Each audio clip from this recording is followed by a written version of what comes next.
a Deus.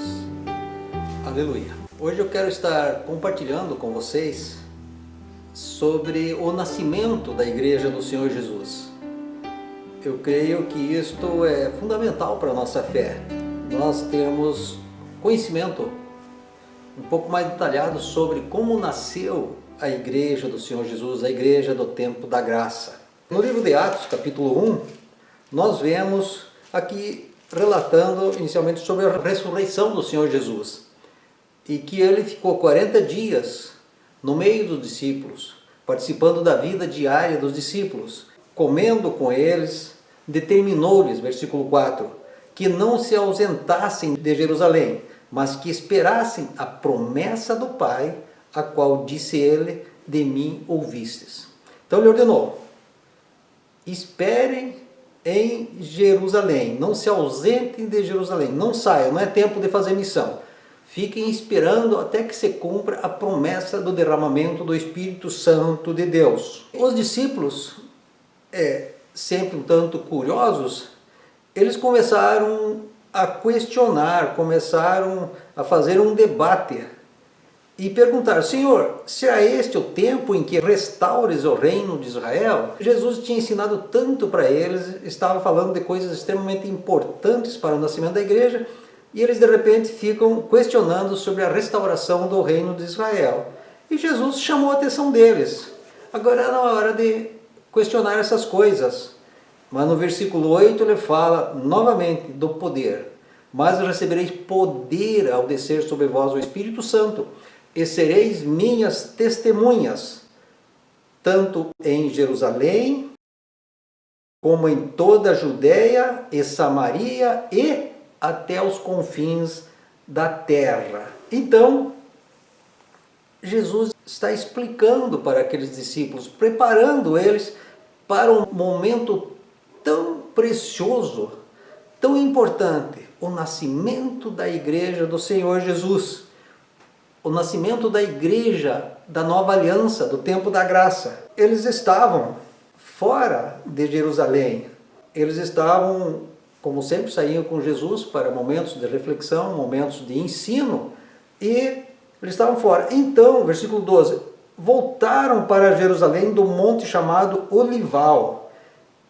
Voltaram para Jerusalém, porque Jesus deu uma ordem, que permanecessem em Jerusalém. Quando ali entraram em Jerusalém, subiram para o cenáculo onde se reuniam Pedro, João, Tiago, André, Filipe, Tomé, Bartolomeu, Mateus, Tiago, filho de Alfeu, Simão, o Zelote, e Judas, filho de Tiago.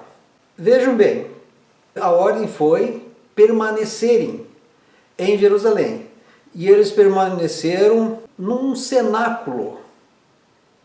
Subiram para o cenáculo, onde já estava um grupo reunido. E o que é o cenáculo? Precisamos entender o que é isso. O cenáculo era uma peça muito importante na casa do povo de Israel. O cenáculo era uma peça, a maior peça da casa, que ficava na parte superior de cada residência. Era uma peça grande, onde todos se reuniam para fazer as refeições, para orações, para adoração, para instrução nas coisas do reino de Deus. Eles, obedecendo, se reuniram no cenáculo de uma casa, de uma família. O capítulo aqui continua relatando mais coisas. No comecinho do capítulo 2 ele diz assim: ao cumprir-se o dia de Pentecostes, estavam todos reunidos no mesmo lugar. Que lugar é esse? Esse mencionado no versículo 13. O cenáculo de uma casa. Então, ao cumprir-se a festa das colheitas, eles estavam reunidos numa casa. Eles não estavam reunidos no templo, eles não estavam reunidos em nenhuma igreja para 5, 10 mil pessoas, igreja de alvenaria. Eles estavam reunidos numa família e como família. Isso é muito importante nós sabermos. Então ali eles estavam reunidos, nesta casa. E Deus resolveu cumprir o derramamento do Espírito Santo numa casa de família. De repente veio do céu um som. Um som. É interessante prestar bem atenção nisso. Como de um vento impetuoso. E encheu toda a casa. Note bem, encheu toda a casa. Este som, como de um vento impetuoso, onde estavam reunidos. E aqui a palavra usada para vento é uma palavra grega mesmo para espírito, pneuma. Então, trata-se do sobrenatural de Deus mesmo, do poder do Espírito Santo de Deus aqui se manifestando. E apareceram distribuídas entre eles línguas como de fogo, e pousou uma sobre cada um deles. O que eu quero deixar bem claro é que Deus cumpriu a promessa anunciada pelos profetas, a promessa tão anunciada pelo Senhor Jesus, cumpriu a iniciação, a inauguração da igreja do Senhor Jesus numa casa, numa família. E ali estavam reunidos aqueles que eram amigos daquela família para receberem o Espírito Santo de Deus, receberem o derramamento. Quando se fala de casa, por que numa casa? Jesus mesmo tinha ensinado claramente aos seus seguidores, aos seus discípulos, que o templo de Jerusalém não restaria pedra sobre pedra.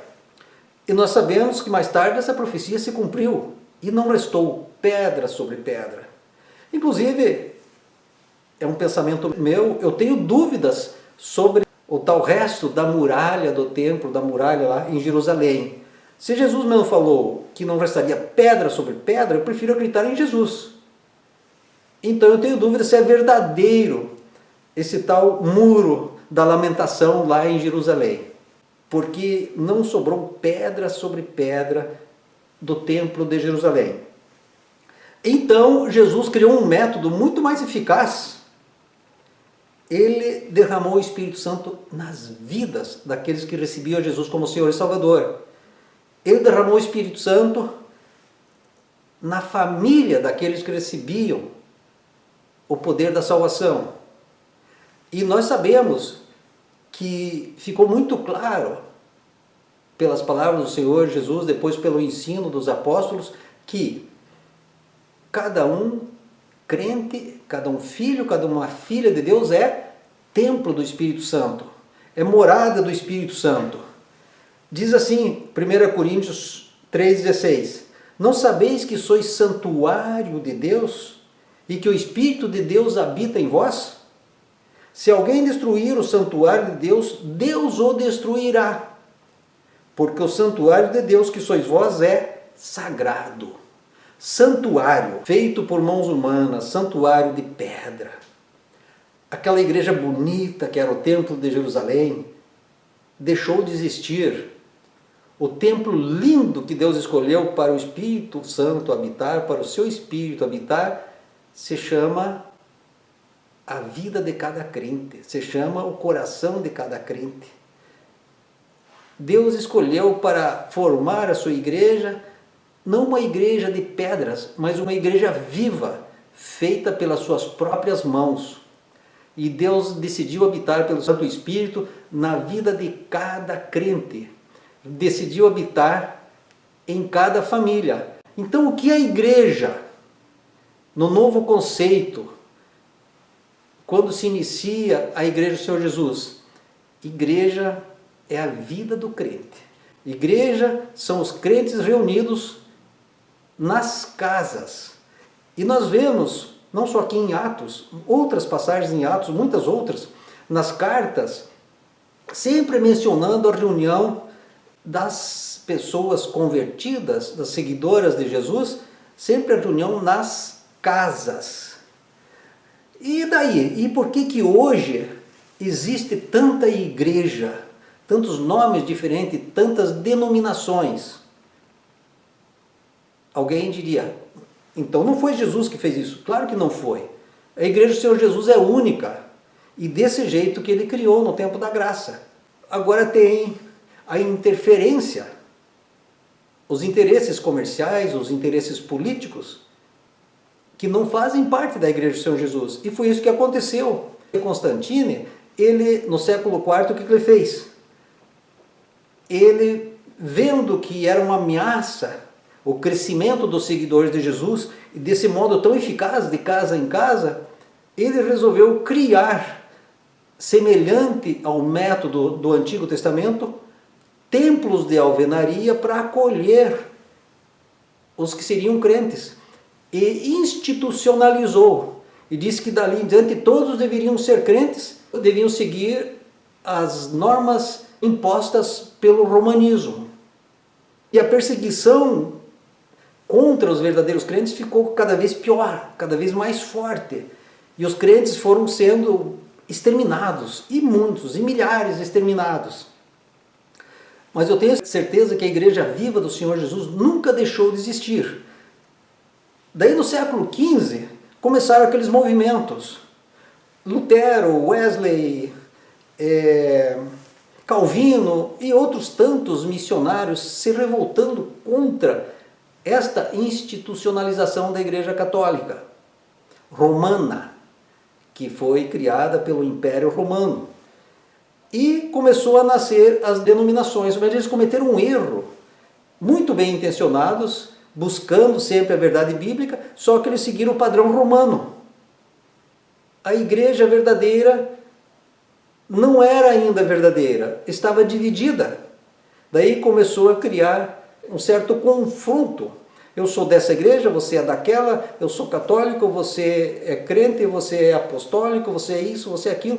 E até hoje a coisa está muito pior.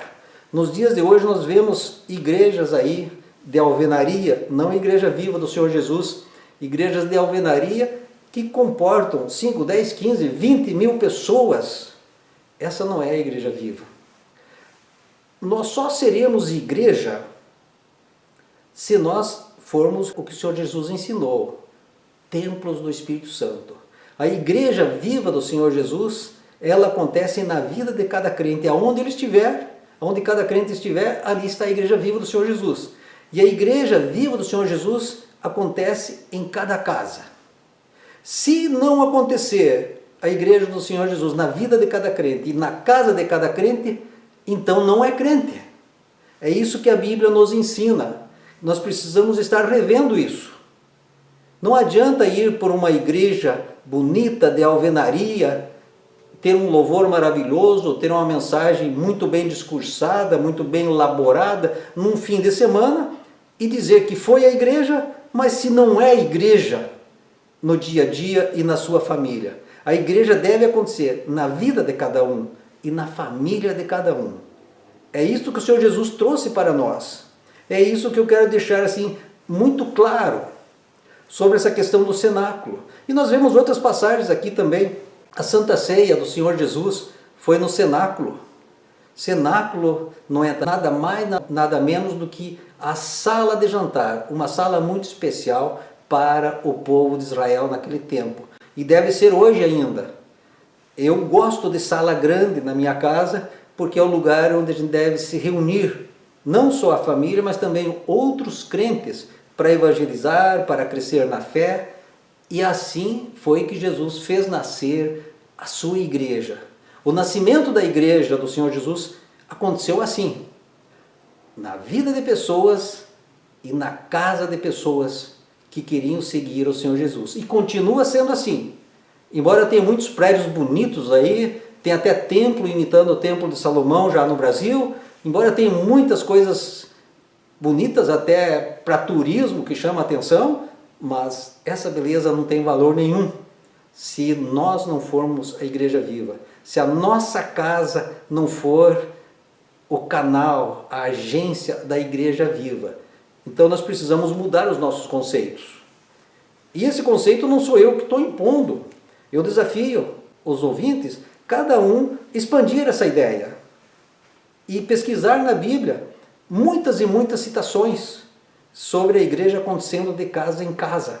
O estrago aconteceu porque as pessoas se acomodaram, acharam mais prático frequentar um clubão, estilo Império Romano, do que ser igreja no dia a dia e ser igreja na família. Nós precisamos revolucionar isso e voltarmos a ser crentes biblicamente fiéis, crentes de fato e de verdade. Esse é o que o Senhor Jesus, o que a Bíblia, o que os apóstolos nos ensinam. Então aconteceu o início no dia de Pentecostes. Outro engano, todo mundo chama os crentes de pentecostais. Eu ouso dizer que eu não sou pentecostal e nem ensino os outros a serem pentecostais. A nossa doutrina é apostólica. A nossa doutrina é apostólica. Jesus preparou apóstolos e enviou eles para implantarem os ensinamentos da igreja do Senhor Jesus. A doutrina apostólica. Então nós somos apostólicos.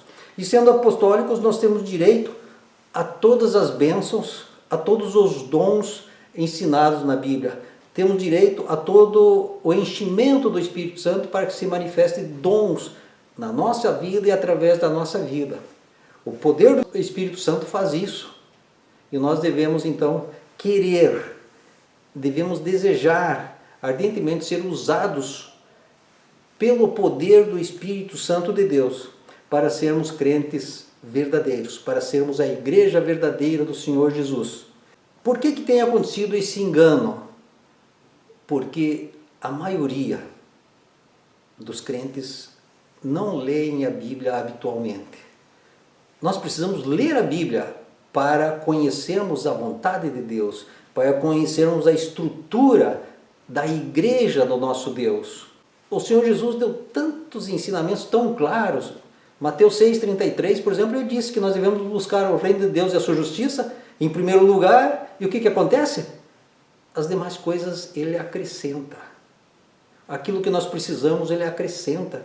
Ele nos sustenta e nos protege. Então nós precisamos mudar o foco.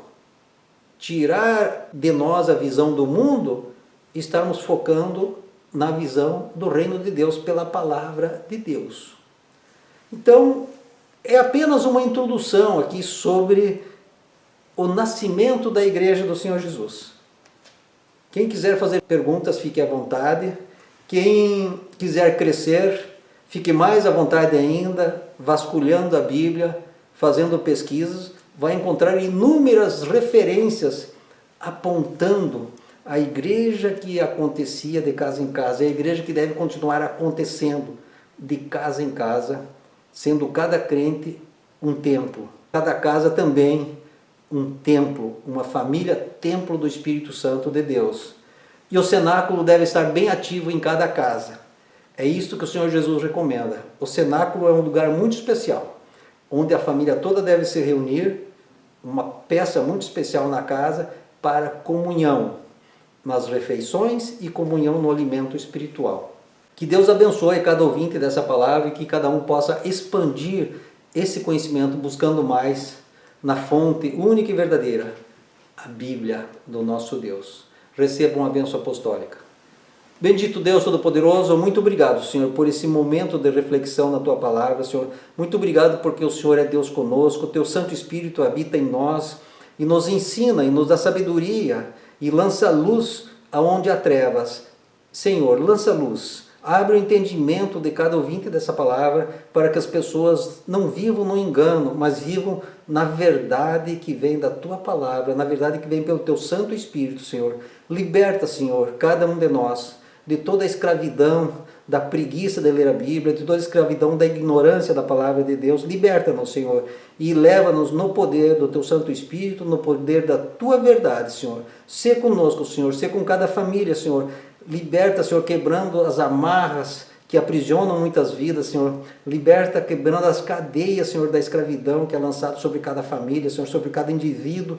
E haja luz, Senhor, em cada vida, em cada família, para que se manifeste o Teu reino e a Tua vontade, sempre, Senhor, em nome de Jesus. Amém. Glória a Deus.